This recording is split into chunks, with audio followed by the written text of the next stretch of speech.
Hey, it's been a while, but I'm back. Today we're gonna make live and score. Alright, first up locate your game1 file and we'll have to add a few integers there. We'll begin with the lives. Private integer live, and we'll give it a base value of, for example, 5.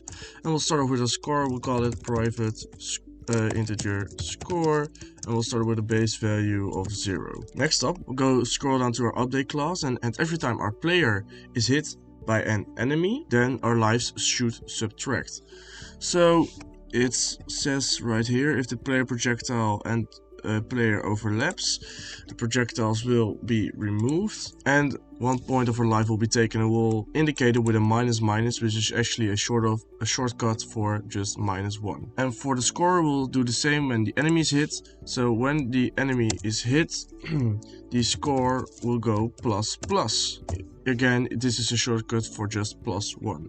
So now we just have the code for the lives and the score, and now we only have to display it in the game. Alright, and in order for our lives and score to show, we'll first have to create a sprite font asset.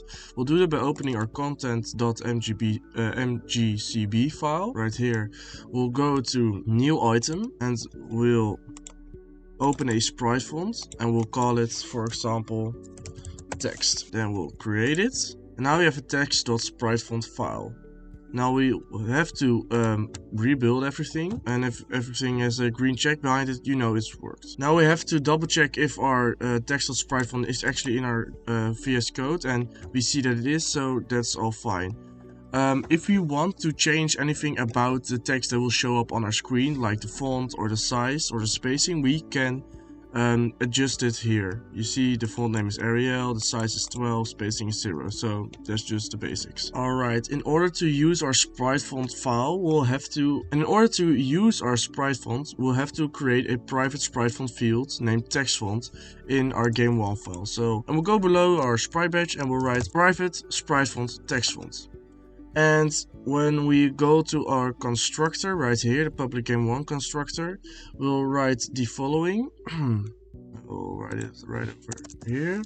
The text font, which we've just created, equals the content.load, and we'll load the following in our sprite font.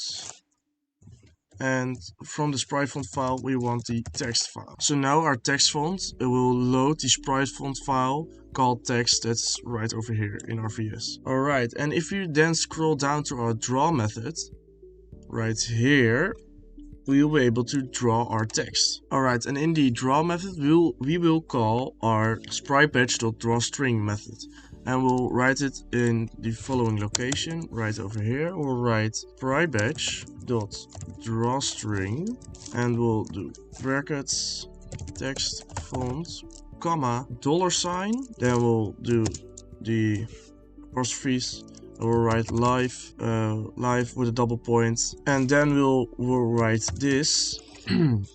And this right here is basically the indicator of our live value that we've given here. So what we've now done is that this will display the letters live and then the actual value of our lives.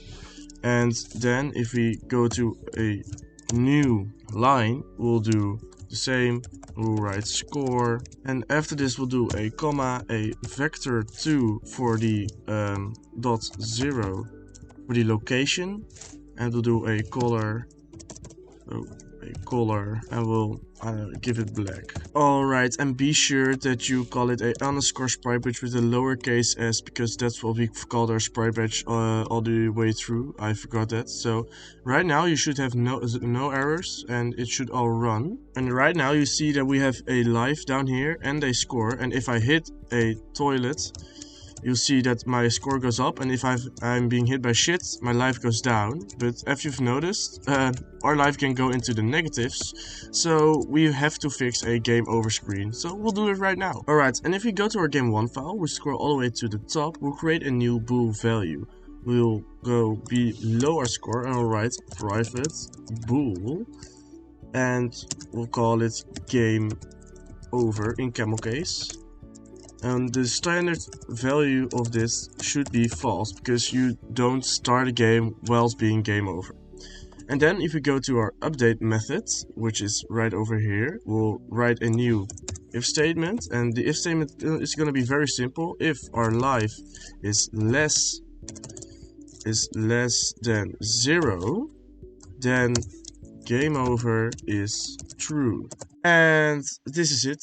No, it's just a bit more than that, because now we can actually write some code to go along with it. Now we can go to the very top of our update statement, and we'll write the following.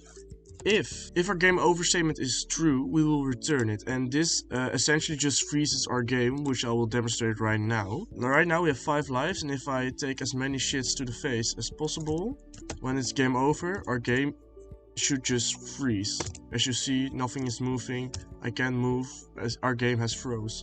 And what we want to do whilst the game is frozen is to display a message from, yo, you died, this is your score, better luck next time, I don't know, you suck. And we'll do this in the following way. We'll go to our draw method right here, and we'll write a if statement in our draw method. And it's gonna be a very simple one. If game over again, then we'll draw the following on the screen. We want the entire background to be black, so we'll write graphics device dot clear, so we want a clear background, and the only color of the background we want to be black, because you died and it isn't good.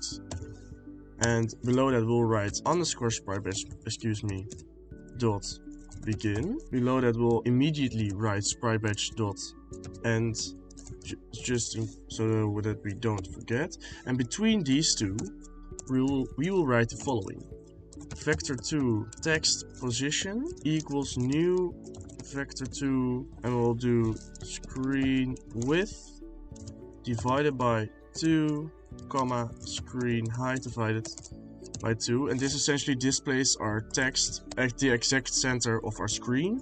And then below that we'll write sprite batch dot draw string, so we'll draw a string again. Just as the score, we'll write text font, comma $ game over, and then below we want to write our scores below that, so we'll do /n final score double point equals our score. And that's that. We only have to give it our text position and our color, and our color should be red, I think, because you died, it isn't good. And then we add the dot comma, and below all this we'll have to return our value, because this all will be drawn instead of the standard things that are drawn on the screen.